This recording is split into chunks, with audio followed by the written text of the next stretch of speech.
Hello and welcome to the Definitely Bad Podcast. My name's Sean and joining me today is Lucas Petridis. Mr. Petridis, my man, how are we? Oh, good, Sean. How are you, dude? How you been, bud? How you been, bud? Yeah, good. Have we seen each other in the new year? Yeah. What was it? Yeah, you're right, maybe we didn't. We've talked a lot. We talked a lot. A lot of the group chat's always going off. Yeah, we caught up on the 30th, didn't we? Caught up on the 30th and on the 31st. Yeah.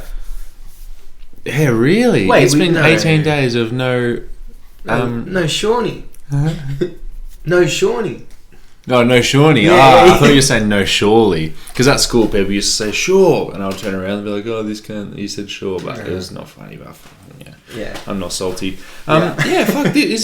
This can't be. This actually... Now I feel like we've done something recently. Because I went back to work on the 8th. Damn, no, maybe we full haven't. We made a full haven't. I mean, like I saw Dante on Monday. Yeah. That's famously not Lucas. How's he going? He's good. Tore his meniscus last night. No, he didn't. Oh shit, maybe I shouldn't have said that. He did something to his meniscus. Really? Get an MRI tomorrow morning, I think. Wow. When this comes out. This will already be out. Yeah. So send you Holy crap, at Netty or something. At futsal. So he must have been filling in. It's not even like one of his full-time commitments. I think it's a part-time commitment. Yeah. I wish you could have heard this from him. Yeah. Well, Dante, if you're listening, which is up in the air. We hope you are. Yeah, fuck. Well, good to see you, man. Yeah. Fuck, 18 days. Likewise. Sure. Happy New Year. Yeah, for the Patreon viewers, we just shaking hands and... Yeah. How are you feeling about when people are like, oh, it's day X, you're not allowed to say Happy New Year anymore? I haven't come across that this year or in recent memory, and I don't like it. Because all my emails are, if I haven't spoken to someone on an email, like at work, since in a year, Happy New Year, by the way. I just love an extra fucking space on the email. It makes it look better, doesn't it? Do you like it or not like it?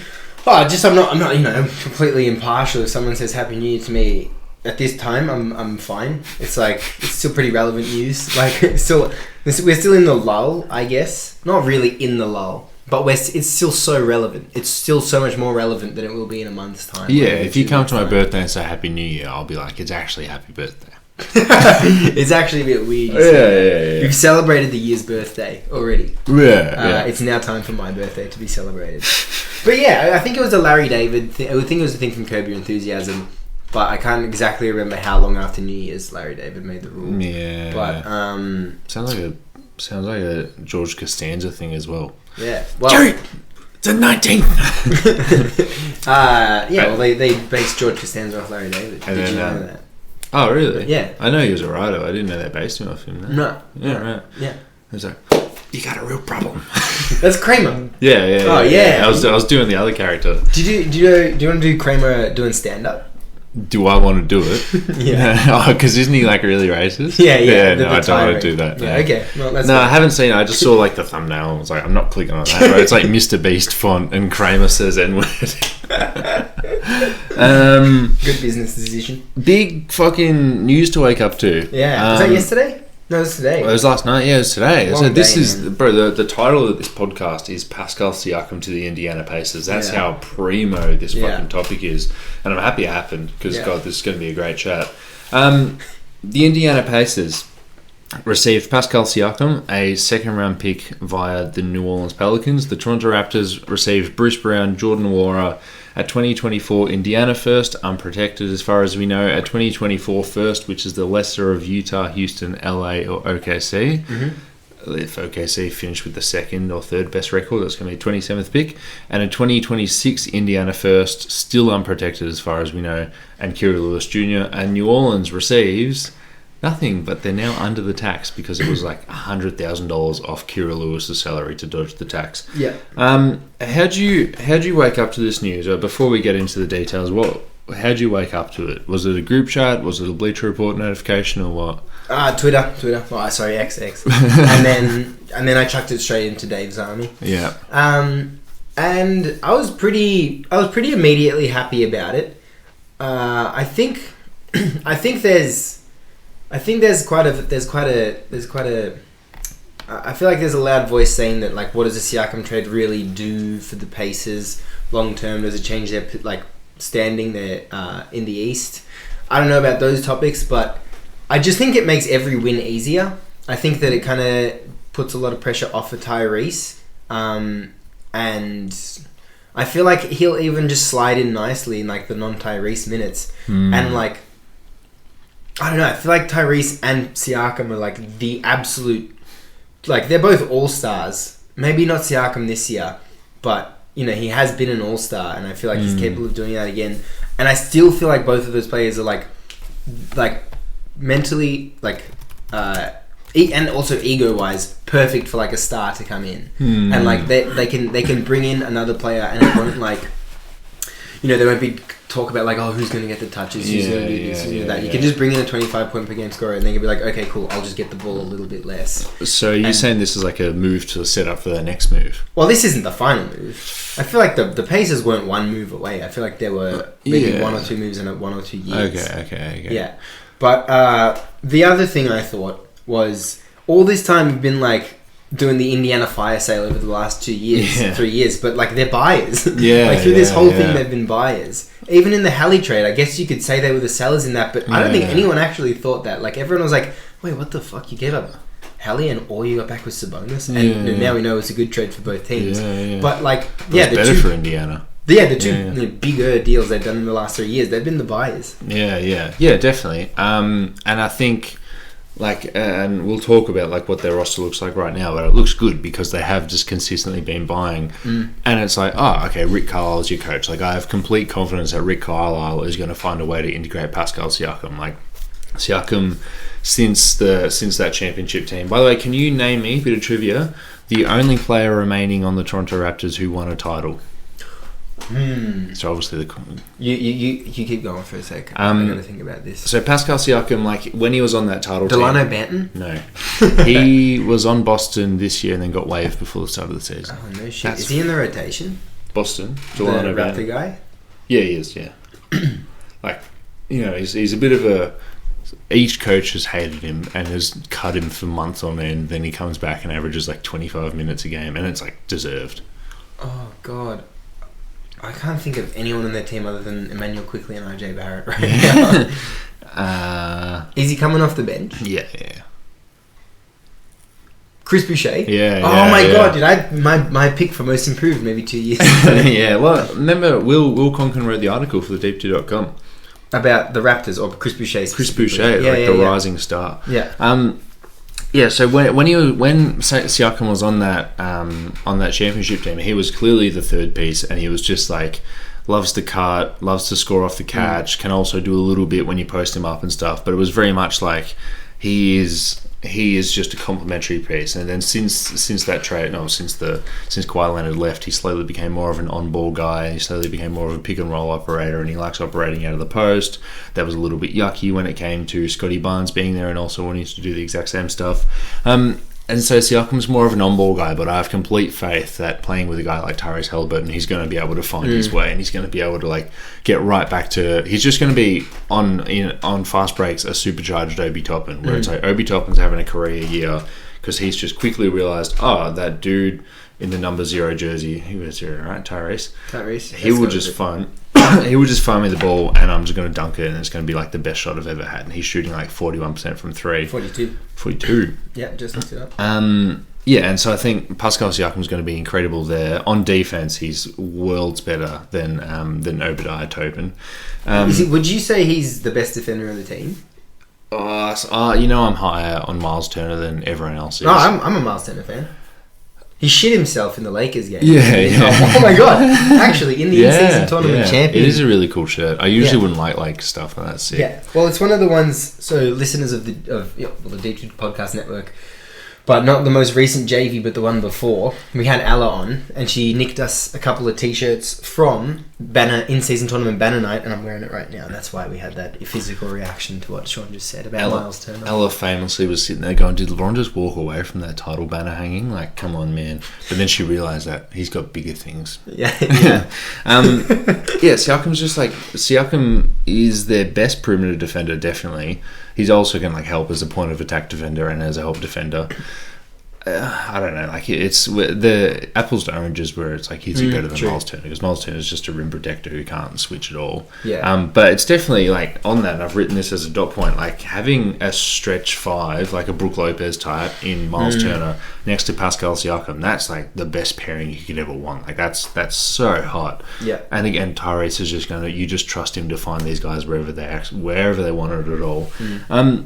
And it just sorts out their lineup as well. Like their starting lineup is going to be Tyrese, the two guys we just mentioned, and then Aaron Nesmith at the 3, who's been really good this year. I think they just signed him to like a 3 for 30, so like exceptional value for a starting level 3 and D wing. And then Buddy Hield, Buddy Hield's been good, and part of the reason why they've been so good in transition is because like after Obadiah Toppin runs up and after like all these dudes just sprint the court, Buddy Hield is very happy just like slowly skipping. Oh, he's wide open in the corner, and Tyrese has got eyes all over his head. Where do you want to go from there? Well, on the I just feel like I've been watching Pascal Siakam hit a lot of threes lately, and this year, Happy New Year, he's played 7 games and is shooting 53% from 3, including a 0 of 6 performance. So that number is probably in the 60s if you don't include that. But I just feel like he's been a lot more of a confident shooter lately. He hit two really key clutch threes. Maybe 3 against the Lakers when the Lakers famously won the fourth quarter free throw competition. So I like his prospects with Tyrese and like filling in the holes, cutting, and yeah, just with the amount of shooting the Pacers have. I like the prospects for the Pacers, and I feel like I was kind of down on Siakam since the Raptors won the chip. Yeah. From like mainly a watchability point of view. Yeah. But now, like in this situation, I think it's really intriguing. Like I think it'll be fun to watch because there's so many dynamics. Because I feel like for a lot of the time at Toronto in the last few years, it was like, what are you guys doing on offense? Fred VanVleet, like rainbow 3 that cannons off the back of the rim. And then Siakam's there just kind of like, I don't know, you're kind of in the way, but you're really good, so you should have the ball. Yeah. Whereas now I think that when he has the ball, he won't be in the way, and like he also doesn't have to be in the way of anyone because everyone can just space out. Yeah. So yeah, I think it's a good situation for him, and yeah, I think it's a pretty solid move by Indiana. Great situation for him if you're his agent. And we heard that some of the reporting that like it was said that the Sacramento Kings are leading the way for a Pascal Siakam trade, and then Pascal Siakam's agent came out and said that what we're prioritizing in a new destination is signing a max contract, right? And then the Kings through channels said no, we don't want to pay him a max contract. And then, you know, you start to think, okay, well, if you trade for him, are you actually going to like keep him? And then the Kings were like, well, we're definitely not going to throw Keegan Murray onto a trade because why would you give up Keegan Murray, who you've got team control for 7 years, and then Pascal Siakam might just leave in free agency. It's very much like that makes sense that you don't do that. The Golden State Warriors, who might be saving money in the near future, said, well, yeah, they're slowly said through their sources, we're not going to be given a maximum contract as well. And it sort of everyone just sort of died down, and then you're left with the Indiana Pacers, who could have just signed him outright in free agency. Toronto could have paid him more, so maybe they didn't want to make that gamble. And the Indiana Pacers have got him, and you assume that, I know it's illegal, but you assume that there is a max contract waiting for him in the off-season. I can't remember what you said to make me say that, but that is one element to this as well. They weren't really bidding against anyone, but in terms of their bidding, the trade looked like it was going to be Bruce Brown had to be part of the salary because Bruce Brown owed $18 million this year, but then or 23 or whatever it is, he's got a team option for next year. So whichever team he was going to end up at, it's just like, hey, do you want like free cap space? And also Bruce Brown is just going to fit great in Toronto. We'll talk about Toronto's side of things in a moment. So yeah, just pretty much instant salary relief for the Toronto Raptors, but not getting young players. Like the Indiana Pacers didn't have to give up Benny Mathurin, Andrew Nembhard, or Jarris Walker, and in exchange for doing that, because I think the trade was, people were thinking about it, maybe it's 1 first, Benny Math, or Jarris Walker and Bruce Brown, and I think Jordan Nora had to be in just either way. But instead of that, it has turned into 3 first-round picks. So that 2024 Indiana first, which, you know, both of us are high on this Indiana team now. I think that it might be like the 20th pick. That other first that they got I don't even want to know where that came from. The Utah, Houston, LA, OKC pick. That's going to be a bad first. So is that whoever has the lowest pick? Yeah. Of all of those teams. Yeah. So if the Clippers or the Thunder are have the best record, that's the pick that it's that pretty moves. much a second round pick. Yeah. And then that 26 Indiana first, that seems like the cost of doing business for not including your young players. Yeah. A little bit of high upside there. Like we're assuming that Pascal Siakam does get extended, and I think that's a very safe assumption. We assume that this is still going to be maybe one of the best offenses in NBA history just by adding in a guy who fits perfectly. But like a 26 Indiana first, who knows what they're like? What are your thoughts on the trade package that Toronto received? Yeah, well, I think first on the trade package that Indiana gave up, the 2 firsts from this year, I think you're fine with those. And then this is a team on the way up, and they're going to be competing for the next few years. And I feel like they've got that thing where it's like if they don't have their own first, then that's just extra incentive to compete in 2 years' time. And I feel like this team... Could they make like a run next year? Could they make like a deep playoff run, win a series? I don't think they could win 2 series next year, depending on who they sign in free agency. Yeah. But I think they could. I think they should aim to win a series next year, and then the season after that, that's the 2026 pick season. Yeah. And I feel like then they could really gun for like a chip, depending on how they build out the rest of this roster. So I think great move by the Pacers. And Toronto, now they're just full-on sellers. I think the piece here is just Bruce Brown, but are they able to trade him before the trade deadline? They can, yeah. Okay. Yeah, which is great. So that I think that has to be the play here. Yeah. And I think also just the sheer amount of firsts, I think that plays a role if you can offer a team like 8 firsts. Yeah. And, maybe not if one of them is the lesser of 5 teams, which is like, what deal is this? What is this attached to? Yeah. But if you are able to just be like, hey, we've got 3 of our own firsts, and then we have these 2 other firsts from another team that we can just chuck in there. One of them might be good. I think there is value in being like, oh, this player and 6 picks for this player. So I think, being able to pivot with Bruce Brown, that has to happen. Otherwise, it's like, what were Toronto doing? No, because they just gaining $18 million in cap space that's fine. And if they pick him up, then you've just got a good role player. I think either way they go with this, whether they flip him again or whether they keep him, I think that is fine. But one thing to note about the Raptors is that they don't own their pick this year. It's owed to the San Antonio Spurs in the Yucca Pirtle trade, which was top 6 protected. Jeez. So the Raptors currently losers of 5 in a row. The Raptors are 12th in the East, a game behind Atlanta, obviously plenty of games ahead of the Charlotte Hornets. So the Raptors are currently in that 6th pick slot. They're tied with the Memphis Grizzlies, who you assume the Grizzlies are going to go down unless G.G. Jackson hits like another couple of 5-3 games. Yeah. Let's say, right now, assuming Memphis does just keep going down, they're the 7th pick in the draft. And that goes to the Spurs. Or if Atlanta laps them, they're the 8th pick in the draft. So it's like, you're right, they do have lots of picks, and Masai Ujiri is going to enter the draft. You can't draft 3 players with that Indiana. Let's say you do get your own, and you've got the 30th pick in the draft or the 28th. You can't, realistically bring in 3 guys. I think it is pretty juicy flipping it, and because their pick is owed, maybe they're going to turn those 2 picks immediately into something better. Maybe they will look at Bruce Brown and the 2 picks they got from Indiana and just immediately move it for an impact player. But then is the juice really worth the squeeze? And you got to really hope that Emmanuel Quickley is going to grow into your next best guy. And Scotty Barnes are having a great season this year. Turns out his sophomore season was just a blip on the radar. He is back on track. But I don't know. They're walking a fine line. The Raptors. They really are in the middle of a teardown, but still have an eye on a year or 2 ahead of now, being like, oh, we can quickly bounce back, and we can quickly rebuild a team around Scotty. I will say the Indiana Pacers might have just done that there. You were talking about the Sabonis team, how they rebuilt after that.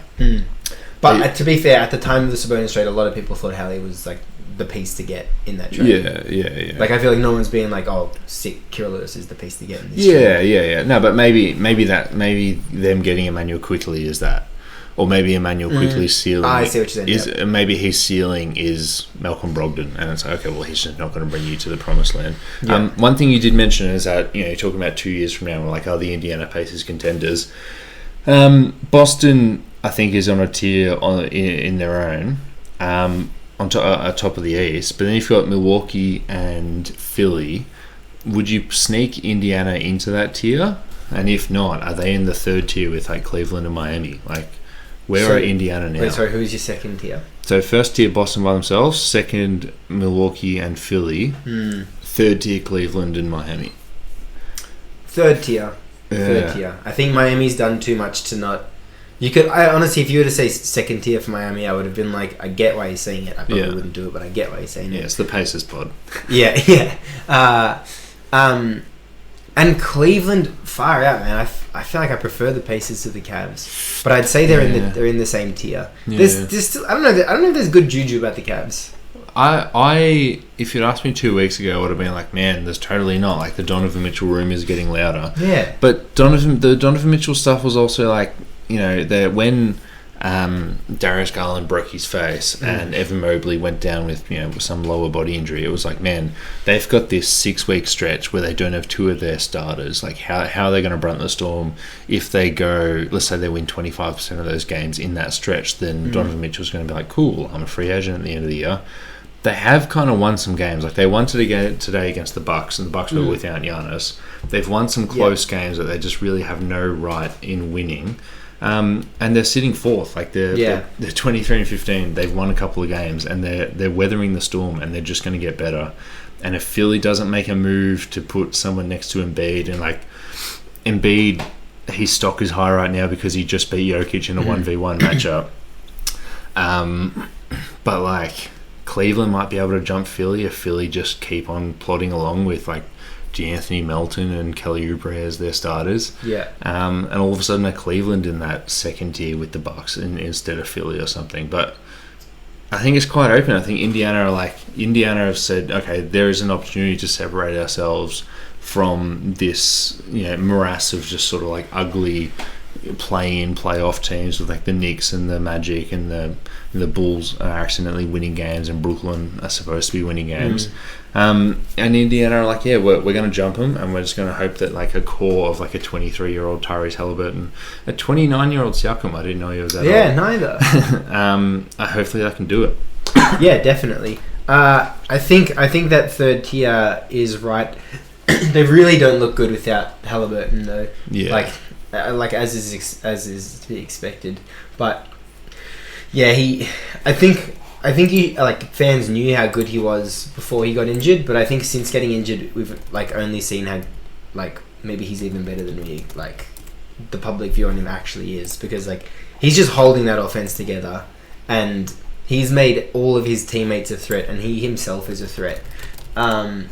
And it will be interesting to see how he goes with Siakam. I feel like Tyrese probably already knows exactly how he's going to want to play with Siakam, and like where he's going to, like, what spots he's going to put him into. But yeah, I would say the Pacers are probably a tier 3 team. Would you put the Knicks in that tier? Maybe. Okay. I don't know. They just have too many bad games for me to do that, and they don't have a backup point guard. Yeah, that's fair. Any other points, or should we talk about we've talked about why Siakam would do it, money.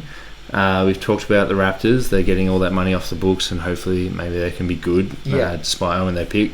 Pacers, excellent lineup. I think we've talked about everything there. Yeah. Nola? Should we talk about Nola's little cash play? Yeah, let's. And then I'll read that Woj news at the end. Yeah. So Nola's cash play. What do you think? Yeah, like, this is just what you do. I feel like when trades happen, you just got to attach yourself to them. I feel like the Wizards, Tommy Shepard, in hindsight, the Lakers fucked up with the Westbrook trade, and then he looked really smart. But something I really like that he would do is, if a big trade were to happen, he would just get the Wizards a player. Like the Lakers when they traded for AD, and New Orleans. God, fucking good to see you again. The AD trade, I feel like we got Thomas Bryant out of that or something, or Varga, and like we gave up. I genuinely think nothing. Yeah. Like in both of those trades, or it was like someone needed to take him. Yeah, and then we just got this like player. And you got Gafford when the Bulls traded for Nick Vooch. I think you ended up with Gafford. Yeah, right. I think. Or was that an active trade for? No, Gafford? I feel like we traded for him. Because that would be. No, it might have been like, okay, Nick Vooch is heading away. Oh man, I just googled Nick. Yeah, are you googling Gafford trade? Gafford trade all coming up as rumours. Yeah, that's Gafford trade Wizards. I love how we're both doing this. We can't even ask Jamie. Yeah, more rumours. Troy Brown Jr., that's right, and Mo Varg. And we got Daniel Gafford and Chandler Hutchison. Yep. Yeah, that was a really good trade for us. Hey. Yeah, it just doesn't matter. Yeah. It's one of those ones, isn't it? But I think this is what you got to do. If you want to get under the tax line, you got to find a big trade and just like do someone a favour in the trade, which is also doing yourself a favour. Or... like if there's a big trade and someone needs a salary dump, just be the team that picks up the salary, get a second round pick or like a lottery protected first or whatever the case may be. You don't really get first in those deals anymore, but just it's a very minor part of the trade, but I just think it's just like I feel like you always see New Orleans do this or like Oklahoma do this where they just find their way into the trade. And I just think it's just smart business. I think it's I'll push back a bit when OKC does it because they've got all the cap space in the world and they're the ones taking on the bad seller and saying like, you're receiving this player, we'll take the player off your hands, just give us a second round pick. The Pelicans are dodging the tax because they don't want to pay the tax this year and they're giving up a second round pick for shit. The Pels are paying a second to get off of Kira Lewis. Oh my god, I did not even clock that. Yeah, so they snuck in and gave up a second round pick and paid Toronto to take Kira Lewis Jr. Wow, okay, that's so funny. Holy shit, that's so funny. And now they're like 200. Oh, that's such a bad deal. Long term view, they really fucked it. They drafted him like 14th or 16th. Kira Lewis 2 years ago, he tore his ACL and then he came back and hasn't been good. And then now they're paying a second to get off of him. And for the Raptors, it's like, have a look, like whatever. Like you've got 2 more years of team control. Yeah. And we talked about this with Marco in the group chat. I don't really think we need to talk about it, but it's just like, the Pelicans have finished all of their moves for this year, minus just like signing minimum dudes for the rest of the year. And I'm really interested to talk about that with Marco, maybe on the foreman. Yeah. About what they're going to do to fix this team in the off-season. But more on that later. Yeah. So, news coming from Woj a day after this trade, or hours after this trade happened, and the NBA said that the Pascal Siakam trade is believed to be evidence that the new CBA is working and encouraging the league to share talent. And I'll quote Adrian Wojnarowski now. When the league put in this new salary cap in this second apron, there was this real limitation on the way big market teams could stockpile star players. You're starting to see how teams like Golden State or LA and others, it's hard to have 3 stars in this league right now. ... The league's goal was to start spurting was the word used, that talent around. That's part of the reason why Pascal Siakam ends up with the Indiana Pacers. And he talks about how both the Clippers and the Warriors were interested in trading for Pascal Siakam. The Warriors heard that his agent just said, we're only signing for the max, nothing less, and the Warriors pulled their head out of the ring. And like, I guess that's good. This is good. Like, we've got, let's say Indiana do jump up to that third or second tier, then we do have 5 real kind of contenders in the East. But do you think that this trade is evidence that the new CBA is working for its intended purpose? No, this isn't really like screaming to me like CBA based move. I think this is just like the Raptors had this guy on the market and the Pacers were like, we could use this guy, and the Pacers made a really good trade to get that guy. I will say there aren't any big 3s in the league right now. Like you got the big 2 and Beal in Phoenix and 2.5 men. Yeah, and the Phoenix Suns. The big 2 in Middleton in Milwaukee. Yeah. So I would say that there are no big 3s, but I get the feeling that actually kind of started happening a few seasons ago now. Yeah. Like I don't really see this as like proof that the CBA is working. Yeah. I guess the Clippers with James Harden. True. I guess. But it's such a weird situation. Yeah, it is a weird situation. But I wouldn't say... I would say Woj is doing the league a really nice favour by writing this and putting it out there. Because the CBA, from memory, was like a bit more suffocating than it was like freeing. And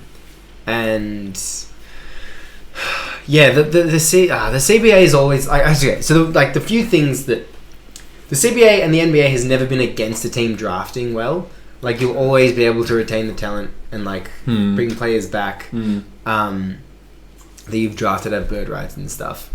But like, there are always going to be some loopholes in the CBA, and like, there's always going to be a way to favour the fucking Lakers or whatever. Like, but yeah, I just don't think this trade is evidence that the CBA's working. Yeah, I agree. I think the Pacers just had the best offer, and when Golden State were like, "Oh no, you only want the max, but we're just going to like take away our young dudes off the trade, and it's just going to be like Wiggins and picks or whatever it is." And the CBA, like you said, it's not a way to stop. It's not punishing, and I was quite cruel to the CBA. Yeah, great article, by the way. Thanks, man. When it first came out, and I was cruel to it for the off-season rules, not necessarily for the trade deadline. And I think if a team really wants a player, they're going to trade for him, because the downside of if the Warriors traded for Siakam and then extended him to the max, the downside is you don't have your mid-level exception, or you can't do all these different things while you're over the second apron. That doesn't mean you can't trade for a superstar player. That just means that you struggle to buff up your roster in the off season. Yeah. So it's not like the CBA didn't come in and put its foot down and say the Warriors can't have Pascal Siakam. Yeah, and I think the big three is just such a fucking overused term since like LeBron, Wade, and Bosh. Yeah, which is a big three. Yeah, but yeah, you're also seeing like there are a lot of duos. Like, you do make a good point. Like, it was Kawhi and Paul George, and it was KD and Kyrie, and it was LeBron and AD, and it was Steph and KD. Yeah. Final points? Question mark? Yeah. So was the point of the CBA was that they didn't want teams like spending way too much and forming like big threes and top heavy teams. Yeah, not. I mean, because there's a salary cap. It's not like, hey, if you've got more money, if you're like the Liverpool Football Club, you can't just go buy this player. Yeah. But the tax ramifications, like if you're Steve Ballmer or if you're Joe Lacob, you just don't really care about the money because you're just making enough money. So for the poorer teams, who can't spend into the luxury tax as much of others, it's more even to them. Yeah, which I think is a problem at its core, because why are we rewarding a team whose owner doesn't want to spend as much money on the basketball team? Yeah, and that much I agree with. Since the new CBA rules, the Clippers have formed a team that has Paul George and Kawhi on 45 each, James on 35. And since the new CBA, the Suns have formed a team that have KD, Beal, and Booker. Yeah. So I guess you could say maybe this is the first trade that has showed that the CBA is working. Yeah. But up until this point, Woj has been pretty quiet when these teams have brought in max contract guys. One thing that's really going to hurt the second apron teams is that they're not allowed to sign players who have been bought out who are making more than the mid-level exception. And there was actually a report that said Gordon Hayward has said through his agent that he would like to be bought out and then sign with a title contender. But the only teams that he can sign with, like right now, he could actually sign with the Indiana Pacers because they're not a tax team. And thanks to the Kira Lewis Jr. trade, they can actually sign with the New Orleans Pelicans. But usually he might just jump onto that Clippers team, or he might jump onto the Warriors team and just be just a dude, and Blake Griffin to the Celtics. That we're yet to see that happen because we're not just up to the buyout deadline. We're not post the trade deadline. Then we'll start to see dudes who are in their final year of $30 million contracts that don't really deserve it, and we're like, oh, okay. Well, it would be nice if he was elsewhere, because now, come game 60 for the Charlotte Hornets, they're just going to rest Gordon Hayward. And it's that doesn't help, in terms of the resting. That's not going to help ticket sales. We're not oh, fuck, I want to see this aging star who doesn't have a ring play for this bad team. That's not going to help that. It's not going to help the watchability, because I kind of like seeing these veterans like Marvin Williams be man, I'm on the clock here. I got to join the Bucks and then just retire or something. Yeah, that sucks, and we're about to see that happen. But I can't think of any other dudes apart on the dog shit 5 teams. It's just Gordon Hayward, who's your prototypical overpaid dude who shouldn't be there. Yeah. I actually can't think of any. I don't think anyone's over like the Spurs could maybe buy out Doug McDermott. Something like that. But he's on 13 or something. I was checking it the other day. I was trying to see their maneuverability. You know, you do use trade NBA. Yeah. So they've got the poison pill, but it just does not know how to use it. When you trade a player with the poison pill, it just shits itself. Does it just say, hey, the poison pill's a thing? Yeah. And then it's that means the person's salary will be this much, and then you go to the next page and it's like, and it just uses this year's salary. Yeah, right. Great for everything else, though. Yeah, Trade NBA is great for everything else, but do you ever go on the forums and just click on the head and see what the proposed trades are? Oh no, but they got to be. There's horrible, man. Really? Yeah, you give this forum to a public body and you just get some weird shit where it's just Zach LaVine to the Spurs and Wembanyama to the Warriors. Also, it looks exactly like Reddit. There has to be some sort of copyright. Yeah. Just fanspo.com/NBA. Dude, come on. That looks exactly like Reddit. Okay, yeah. Not the trade machine. Also, auto dark mode. /R//S/. Yeah, come on. Yeah, true. And you've got the upvotes and downvotes. Yeah. So when you're in the trade machine, just click on a head. Yeah. Tools. Also, I love how it's just Evan Fournier is the 14th most traded player. Yeah. All right, I will click on Chris Paul. Let's see what they have for me. All right, so we've got Yucca Purtle heading to Golden State. Chris Paul heading to the Lakers. OG Anunoby to the Knicks. Oh, that's interesting. Pascal Siakam to the All right, I'm doing Are we taking a break? Hang on, I've just picked Maxi Kleber. Was he up there? Fair for all sides, and then in brackets fixed. So the Nets receive Zach LaVine, Maxi Kleber, and the 2028 second round pick from Miami. The Bulls. Sorry, the title is so funny. The Bulls receive Ben Simmons, Richaun Holmes, Derek Whitehead, Jaden Hardy, a 25 pick from the Suns, and a 27 pick lottery protected from the Mavs. And the Mavericks received Dorian Finney-Smith, famously making his comeback, Alex Caruso, and Andre Drummond. Who says no? I've got one here called Warriors and Raps Fix Their Roster! ! And it's a guy with an anime profile picture and a Golden State Warriors title picture as his cover photo. Warriors get Larry Markkinen. Raptors get Andrew Wiggins. Jazz, famously one of the people in the title not to fix their roster. Yeah. Gary Trent, Thad Young, J.K. Moody, and then 3 picks. Firsts? They actually gain 21.21 minutes per game. And then lose everything else. Huge numbers if you can get it. I've got just one more before we go to break. Bridges to Dallas. Pool party is over in DC. Brooklyn gets young talent and picks. Washington gets peace of mind. So this is again Maxi Kleber to the Nets. So the Nets receive Maxi Kleber, Josh Green, Jaden Hardy, 2 firsts, 2 seconds. The Wizards receive Tim Hardaway Jr. and Rich Holmes again. And the Mavericks receive Jordan Poole, Mikal Bridges, and Lonnie Walker the 4th. Pretty good trade for the Mavs there. I've just seen the trade fair for all sides fixed. That's so funny. Skin showing. Who declines? Question mark. And then the graphic has Malcolm Brogdon, Maxi Kleber, Evan Fournier, and yeah. Bulls reset brainstorm. This took days. The Warriors get Nikola Jokic, Luka Doncic, Jason Tatum, Al Horford, and heaps of different players. There you go. And you keep Steph in this. That's pretty handy. Hey, it took him days. Mavs get front court, 2 words. Just do it. All right, now this isn't good radio. Yeah. I ain't talking about Hope Street. Yeah. All right, see you in a second. This episode of The Deep 2 is presented by Gelateria Bico, the official gelato of The Deep 2. Gelateria Bico, handmade gelato in the heart of Brunswick. The Jeff Van Gundy Tribute Show is your fortnightly dose of the lighter side of basketball, hosted by me, Marco. And me, Lucas. We take a more laid-back approach, talking about the NBA, the WNBA, FIBA basketball, culture, whatever tickles our fancy or grinds our gears. The show is filled with great guests, classic gags, and a healthy dose of tangents in honour of the great man himself. The Jeff Van Gundy Tribute Show, fortnightly on the Deep 2 Podcast Network. You know, loves just talking about the league, certain things like that. And we're back with the news of the week. Where did you just read those things to me in the break? What are you looking at?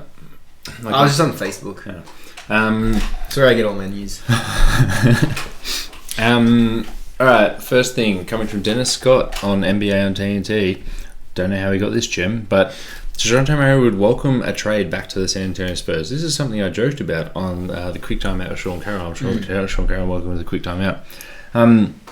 Sideline reporter Dennis Scott said that Murray told him that, quote, "Pop is like a father to me. I would welcome that. But right now, I'm a Hawk. I'm going to stay professional and play the right way." Yeah. Two things. First thing, I watched the end of the Orlando game today.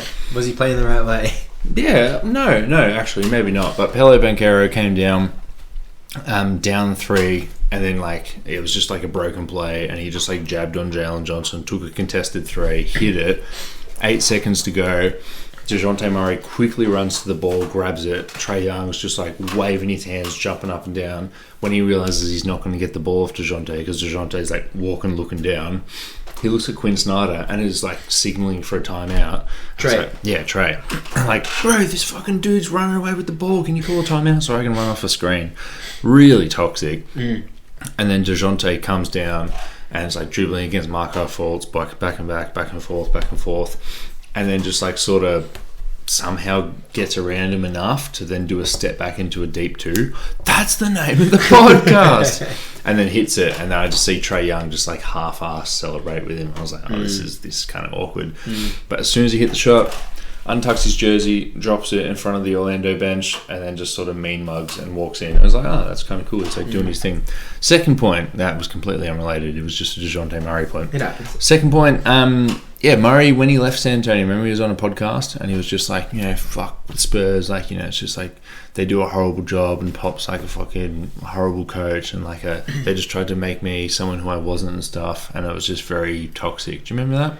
I don't remember that, but I remember it was a day after he'd been traded to the Spurs from the Spurs, and he's banging a fucking basketball off a not everyday guy's head. Yeah, It the next week, because I remember him coming into the league, everyone was like, oh, you got to watch out for his personality. He's a hot head, and then I was like, San Antonio's done it again. They saved the fucking dog. Trade him Boogie, they'll fix him. Yeah, genuinely. And then the next week he was just getting into chons with random people on YouTube. Yeah. In Jamal Crawford's unair conditioned gym. Yeah. And Jamal Crawford was on TV yesterday, and he was wearing, I swear, the same suit he wore when he got drafted. Massive, the tires fucking thick as all fucking shit. You can't even see his shirt. And I was like, this is actually kind of cool. He's making it work, but he's not making it work for the right reasons. Yeah. He's not a Hope Street Radio doing it. Save a buck where you can. I don't remember what DeJounte Murray going on that podcast to answer your question. Yeah. However, I will say, make it work. DeJounte is really good at basketball. Trey's really, really, really good at basketball. And you just have to find a way to make it work. DeJounte might never play with a player as good as Trey, and that might have been his best shot to do whatever, to make an Eastern Conference Finals or whatever the case may be. Same thing with the Timberwolves. I think they fully fucked it last season, and this year they're playing really well, and I feel like Mike Conley's kind of keeping that team together. I feel like he's keeping the center happy. I feel like they burnt a year, and I think the main thing they did was just get over themselves and just realize how good the roster was and how good of a shot they had. Oklahoma with Harden back in the day, that was also Sam Presti not re-signing him, but actually no, but they actually made it work well. They were together. It was just money. Yeah, it was just money, which was the owner's fault. Yeah, but yeah, I get the feeling you just need to fucking suck it up and get over it. And when you are in the best situation, I think you need to be wary that you're in the best situation. I don't really know what DeJounte Murray thinks, what team he could go to and they're better, or he's playing with a better guy. So yeah, I think it's just like it's so flat that this didn't work, and it's kind of cringe. Like it's from the two of them to not make it work, and the rest of the team to not make it work. I mean, like they've got like the seventh best offense there. Yeah, that's working. Yeah, but they're not winning. Yeah. Also, Dennis Scott famously shot 40-40-80 splits over his career. But also, do you like the idea of the Spurs trading for DeJounte? No, I don't like the Spurs. I like the idea of Atlanta trading DeJounte and just getting back a better fit. And like, I know what you mean, where it's just like, just make it work. Like, you're two very good basketball players. Like, just find a way to win. Like, you've seen ill-fitting guys find a way to make it work. There's so many case studies. Yeah. But these guys just might not just win the mindset award. Like, they might just be Jeremy Cameron's, right? Like, is Trey Jeremy Cameron without a chip? Like, is he going to start a camping vlog? Like, he's already got the Iced Out podcast with Trey. Yeah. I know. Jeremy Cameron's Trey Young with the specky. It's I know what you mean, but it's just such an ill fit because DeJounte is only good with the ball in his hands. It's not like Tyrese Halliburton. When Pascal Siakam goes there, it's like Siakam's going to be doing his post up thing, but Tyrese, he just seems like a lovely dude. Who's more than happy running off the ball, and he can also catch and shoot. DeJounte just isn't like, and it's like, yeah, that works for Trey, but then DeJounte, it's like he's the juice with the squeeze if you're doing that. The report says DeJounte would welcome a trade back to the Spurs. I would welcome a trade for DeJounte anywhere. So I think it'll be good at his next situation. It's looking like the Lakers are leading that potential trade. Like the Lakers and the Knicks had interest. I think the Lakers are leading. I think DeJounte has been shooting the 3-ball a lot better this season. And anyone's an upgrade on D'Angelo Russell. Because as soon as you get rid of D'Angelo Russell, part of the benefits of getting rid of him is that you've gotten rid of him. I would like that, and also on defense, like with LeBron and with AD. Yeah. Did you listen to the Thinking Basketball a few weeks ago about AD's like weird peak? No. They had a really good episode. I actually fucking can't remember it now, but I do remember them talking about how can you really define AD's peak, and how this season he's just like playing better than he ever has in his career, or matching the best he's ever played in his career. And he's just like, he's not really doing it very loudly, but he could be the best defender in the league. And like, he's playing really well, LeBron's playing really well, and they're 500, so it's like a massive cause for concern. I don't like the DeJounte fit offensively, because LeBron's a fine shooter, but I don't know. I'm not imagining LeBron catching and shooting in any situation. I mean, LeBron also likes playing with ball dominant guards. Yeah, like that's true. LeBron has said that. LeBron likes doing it, and he's not catching and shooting, but he's like, every now and again he likes to sit on the side and just watch Kyrie go nuts or something. And the benefit from AD's game this year is that he has just been fully inside, and he's shooting like 1-3 a game. Yeah, which is like, it's been so like we were like, fuck, I wish you would do that, and then he won a title, and he just stopped doing it. He was just like, oh, could you actually get a 5? Yeah, and then now he's just stopped doing it again. He started doing it again, and it's like, oh, this is incredible. And DeJounte is a 39% 3-point shooter this season, 34% over his career. But to be fair, he's shooting his highest volume this year. But even still, like another like guy I don't really trust as a catch and shoot shooter. And the Lakers' issue has just always been in the LeBron era, their shooting. So you're gonna bring in another guy that's not like not like lights out shooter, or even like a respectable shooter. Like I trust the 34% more than I trust the 39% with DeJounte.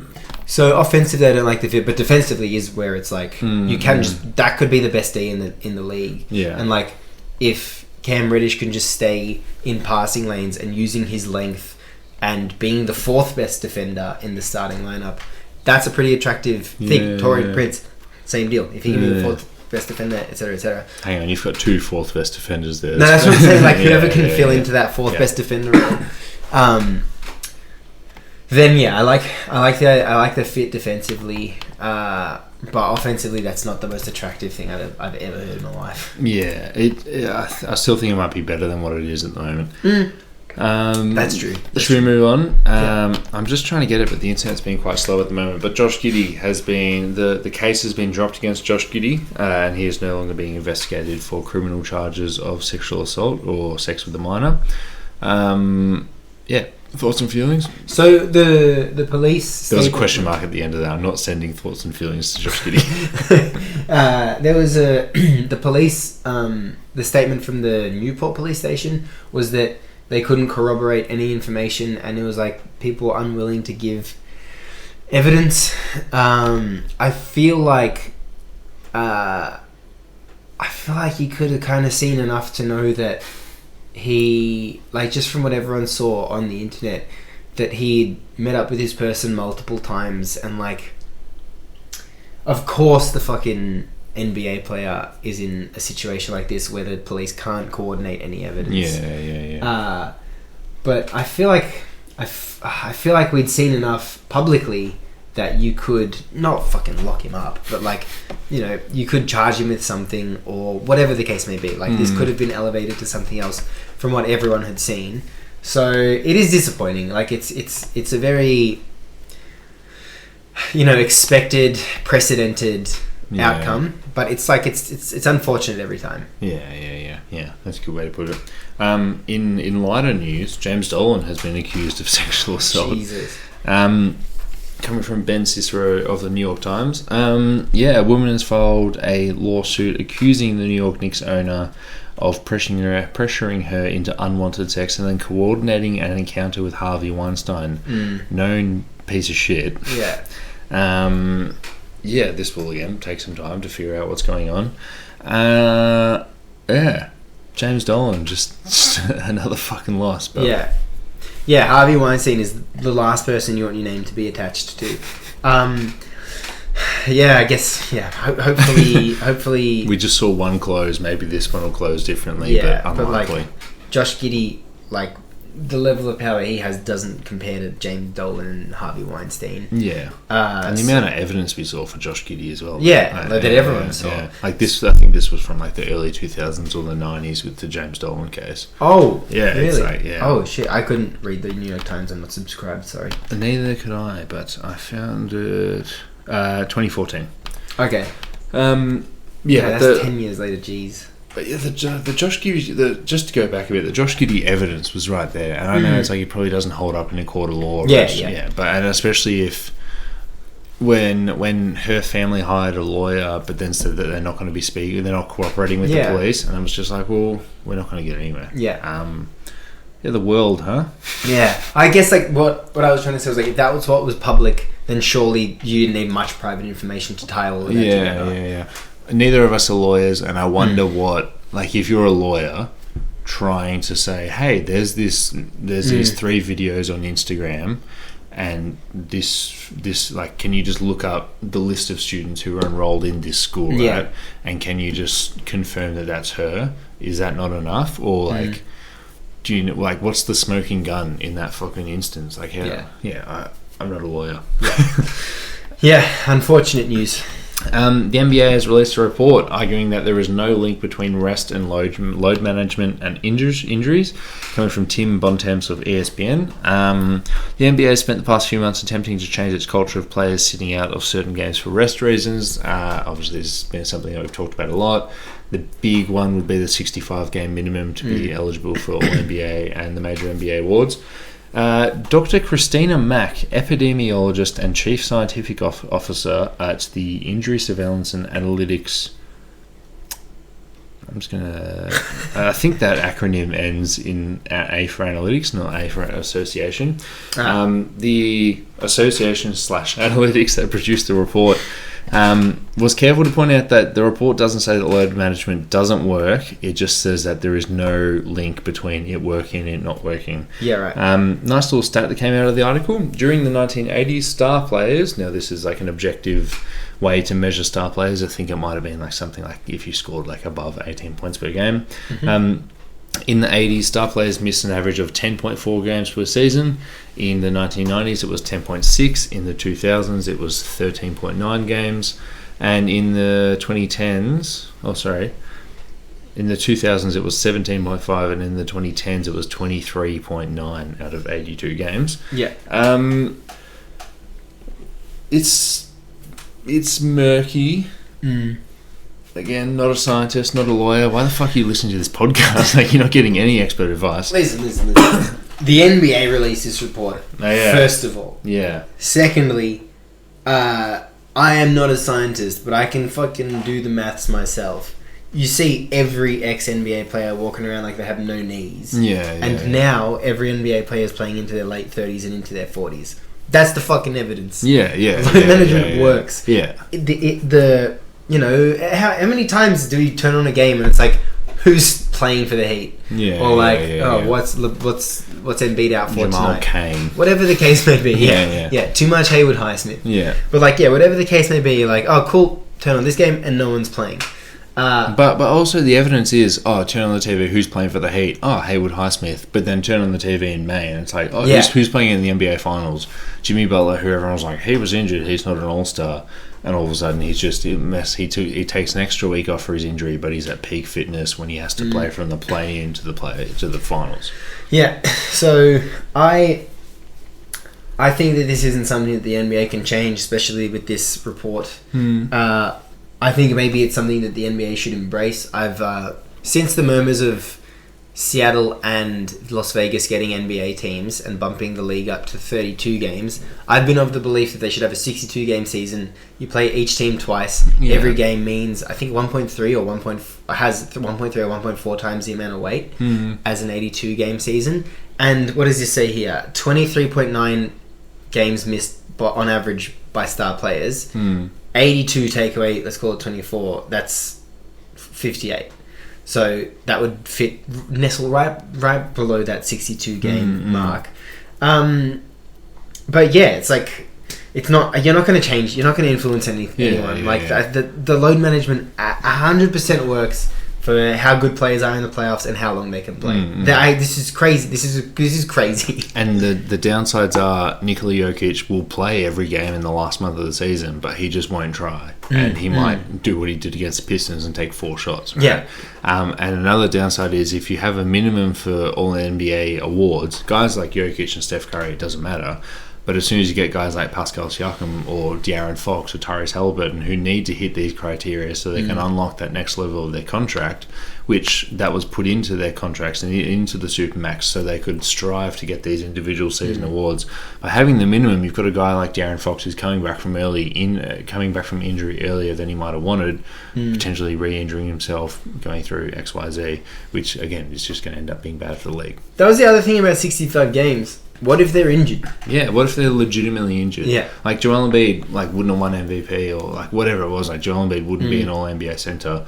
And all of a sudden if that happens, right, like if Joel Embiid misses those games because he's injury prone, which he's actually been surprisingly injury secure, but if Joel Embiid does that, then your all-NBA third-team center is going to be someone who doesn't deserve to be there. Yeah. All of a sudden it's like,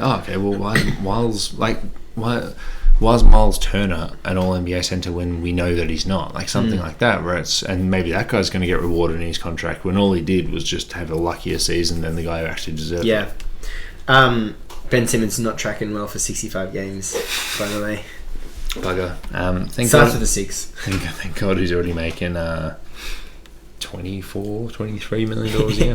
Thank God he's already making enough. I was watching the Nets today, and like someone subbed out, and then he high-fived him, like just wearing like his Dickies and his like shitty New York shirt. Yeah. It's like, man, I fucking forgot that you were there. Yeah. It gets like that. I wonder what's going to happen. Is he a free agent this year or next year? I think it's the end of this season. Great deal of business, Ben Simmons. Is he going to sign like a minimum and just be like David West off the bench or something? I don't reckon he'll sign a minimum. I think what we've learned is that he loves money. Yeah, but who's going to give him the money? Like Shanghai? Fucking wherever. Yeah. I actually don't think he gives a flying fuck about how good he is as a basketball player. Yeah, crazy. And it's just interesting that like... Crazy that people told us that when he was about to get drafted, and we were like, what the fuck are you talking about? And they were completely right. Yeah. Good investment, like just like committing your childhood to becoming the best basketball player in your draft class. and then making like what 200k. Sorry, 200 mil. Yeah. And then just being like, oh, cool. I'm pretty much going to coast out from here. I'm still 27. I got a long life ahead. Yeah, you can get another job. It's like Project Mbappe versus Project Ben Simmons, where you just try really hard up until you're 23, and then just like live your life. Final two pieces of news before we wrap up the pod. We're at a neat 59 minutes. Houston Rockets are interested in Harrison Barnes. Does that spark joy? That sparks so much more joy than you could imagine. I said this to you off air, but just like the Houston Rockets interested in Harrison Barnes, that phrase by itself would bring me more joy than if the Houston Rockets were to get Harrison Barnes. I'm just happy to hear that they've made all these. I think I was critical of their moves in the offseason, but they were like safe floor raising moves, and their young players have developed really nicely next to it. Ime Udoka is such a good basketball coach, and being interested in Harrison Barnes is just such a smart move. Like, you bring in a guy that fills a role you're kind of lacking in, and he's also like a vet, so he can be a leader on the team. And it's just like the right move, and it's not like a team, taking the next 5 steps in one step. They're taking the next step, and it's like, oh, you guys are just doing this the right way. This is the right move to make. Crazy how much the Houston Rockets have changed, actually. Like when they brought in Reggie Bullock when he got bought out by the Spurs, and I was like, what are you doing? But they've actually just got a lot of vets, and they've just been a good team, and they're actually missing Dylan Brooks. Dylan Brooks has been out for a couple of weeks, and they haven't been like as good as they were. But I kind of agree. It's not like when the Kings traded for Harrison Barnes, where it's like, what are you doing? Like, you're a bad team with Rondo and Marco Bellinelli. Why are you trading for Harrison Barnes? And now they have him. It's like, okay, you got like a vet. You got like he might be a backup wing, but he's just like miscast as a starter. Yeah. Yeah, I'm interested. Is he a free? Yeah, he would be a free agent at the end of this year. Is he? Maybe not. I'm interested to see that first year of him signing for the taxpayer mid-level exception is going to be like some supreme fucking value. But right now, on like 20 million or 15 million, it's like, okay, well, you're not really worth that. Yeah. But just Harrison Barnes, the mid-level / minimum guy, is going to be a great pickup for whoever gets him. But it's, not right now. Final piece of news. Ending on a high note. The Cleveland Cavaliers are interested in Royce O'Neal. Yeah. Thoughts and feelings? Similar, but to much lower of a magnitude to Rockets interested in Harrison Barnes. Royce O'Neal is currently in that mid-level minimum guy. And it's like, cool, good on you. You got him. He was the Nets' best player at the start of last season, with KD and Kyrie and Ben Simmons actually playing. Yeah. He had a triple-double. He was like leading them in assists and stuff. Yeah. And he was in the Bruce Brown role because he had just gone to Denver. Yeah. I was going to say, I feel like Bruce Brown's a pretty unfair comparison, but Bruce Brown's much better. Bruce Brown, Denver. Yeah. Yeah, but just like as someone that can just plug the holes on any, he just showed that he's someone that can plug the holes on a good team, and just a smart deal of business. Bruce Brown, when he eventually gets his team option gets declined for the Toronto Raptors or whichever team it may be, and he just signs on the taxpayer mid-level exception to the Denver Nuggets. Going to be so good. Did you see him? Indiana played Denver the other day, and like Jokic was just like, it's kind of cool. Like, obviously, best player in the world. He's just putting up shots. He's the only guy on the whole entire court. Like, just putting up some early free throws and stuff. And then Bruce Brown just snuck up behind him and just like tried to swat the ball. I saw it, and then Jokic threw the ball at his head. Legitimately friends. You love to see it. Yeah. Wow. The do you reckon they fucking saw each other between the 1st and the 18th of January? They did. You just said. Yeah, yesterday. Yeah. American time throws me off. Yeah, a couple of days before then. And Bruce Brown not re-signing with the Nuggets is just proof that the CBA is working. Yeah. Where's the Woj article in that? Yeah, but I think he just got unfairly. He's those threes that can pass. They just get it's like they're like a spectacle in the league. They all just get overpaid. Like Damari Carroll just got overpaid by Toronto. Oh, and he ended up in Toronto. Oh. These dudes always just get overpaid. Also, just another thing before we finish. Did you see Ant Edwards talking back and forth with Kawhi Leonard? Oh, I didn't see it, but I heard about it. Yeah, and saw the Instagram reel where he's just like saying like, "You're the old N word, I'm the young N word." Jeez. But then he just repeated that 5 times while like they're waiting for a free throw, and he's just telling him that. And then Kawhi's just sitting there, like, not listening whatsoever. And you remember how Kawhi used to go for rebounds and scream in the guy's ear? No. Well, that was like his thing, sort of, when he was with the Spurs. And then right after the second free throw went up, and Edwards just screamed in his ear and went out for the rebound. No shit. And then I love that. yeah, that's awesome. For every bad Ant or Tony Edwards thing, you do get a good one every now and again, where it's like, we do need someone just to come in and just yell at everyone. Yeah, why is no one talking to Kawhi? Yeah, fucking talk to Kawhi. Yeah, he's weird, bro. But who cares that he's like, oh, he's the enigma. Fuck that. I'm a shit talker. I'm going to talk shit to anyone. This is me speaking as Anthony Edwards. Did you see his dunk on Durant today? Yeah. Far out, dude. That was crazy. Nah, Farmers League. The Pistons. It's insane. You see the Ant highlights, but when you're watching live, it's just mind blowing. He jumped so high. Full stop. Like, I'll try and touch the rim and be like, that felt pretty good. Maybe like the second nobbin on my fingers. But like, I saw Malik Monk just like from a standing start just knock the ball out of the rim after a dead ball. So the KG thing where you don't get your shot in. I was like, man, from a starting jump, this 6'3" dude just like stuck his elbow into the rim. It's like, that's... And Ant Edwards flying over Jay, like, that was huge. Like, he still had like upwards momentum once it went in. Yeah. Fucking pretty cool to see. Yeah, good on you, Ant. I got a poster in my office of the Yuta Watanabe dunk. Oh yeah, Oh yeah. Did it used to be in your kitchen at the old place? Maybe, yeah. Do you want to, before we go, guess Ben Simmons' nicknames on Basketball Reference? Yeah. There's a few here, so just take your pick. I don't remember him ever being called a nickname. Like, is something like Skippy or some of them are ridiculous, like Skippy Bush Kangaroo? The Wizard of Oz. I feel like you probably could have gotten there within 10 minutes. So is that the only Australian related one? Yeah, there's. Wait, Big Ben. Yeah, there you go. Yeah. There's an American related one. Ben Franklin, the Yank. Famously, Benny. Yeah. You might have gotten that one. Yeah. Peacemaker. Fresh Prince, you might have gotten that one. Fresh Prince of Philly. Yeah. Young Socialite. No, you wouldn't have gotten that one. Oh, because he was with Kendall Jenner. Simo the Savage. Would you not have gotten that one? I feel like that one's just staring you in the face. That's some Tiny Beast level. Yeah. God. That's all. Alright. Just before we go, can I just click on a random player's name? Mm-hmm. Here's one. Oh my god. Karis LeVert. He's got one nickname. Is it something to do with jumping? No. Is it something to do with his name? No. Oh, okay. You will never get this. If you get this, I'll give you $100. Okay, well, for what team do you think he got this nickname with? Brooklyn. Fucking Karis LeVert in Brooklyn was classic for prime time. That's such a good guess. I feel like every second people ref player. No, his nickname's Baby Durant. Oh wow! Yeah, interesting. Yeah, that's not true. Yeah. All right. Well, Lukey, thanks for coming on the pod. No, pleasure as always. Speaking to you in another 18 days. But we're speaking in next Wednesday. We'll have the foreman, and before then, I'm going to be interviewing the Australian Apples captain Tess Madgen. So fucking dude, TD2PN this week and next week. Supreme content coming out. We've gotten past the Happy New Year email stage of the year. We're into the fucking meat, man. Yeah, we're into the second date now. We've done something real silly here.